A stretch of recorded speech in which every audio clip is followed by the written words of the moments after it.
Grayson rode shotgun, so he controlled the tunes. Chrissy had been driving since we left Galveston, and that wasn't changing. It was her dad's Dodge Challenger. She wasn't about to give up the wheel to any of her dumbass friends.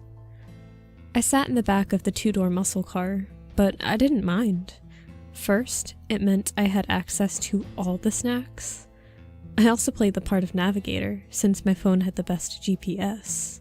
And lastly, my ass in the back seat meant that I could send all the kinky texts and selfies I wanted to my new boyfriend, without my dorky friends reading over my shoulder. It passed time well.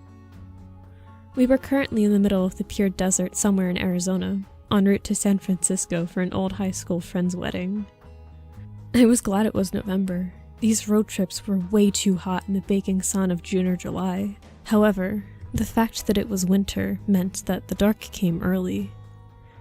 Crossing over the bridge a couple miles back, I couldn't even see the guardrail just a few feet from my face. And as we cruised between ancient-looking juniper trees that sneered at us from either side of a narrow road, the two pillars of solid amber in front of us made the black night air seem even thicker.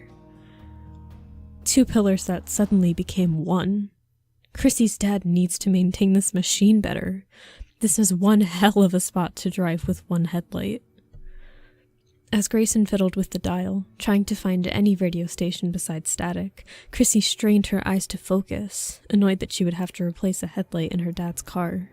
The single beam of bright yellow groped the approaching asphalt, revealing a curve ahead. Chrissy toed the brake pedal liberally, slowing to a nervous crawl.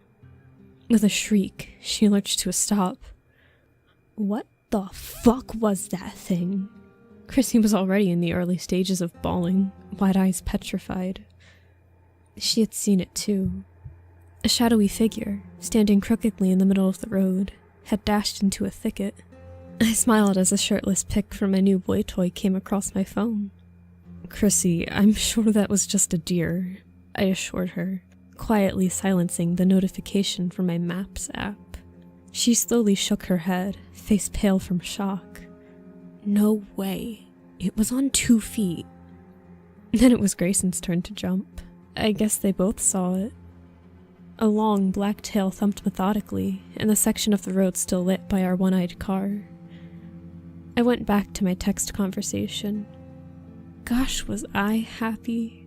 I had never had a real boyfriend, let alone a picture-perfect man tailored to my exact liking. I'd always longed for it, though. Dreams about it. I knew I would do anything for my dream boy. Even if it meant selling my soul.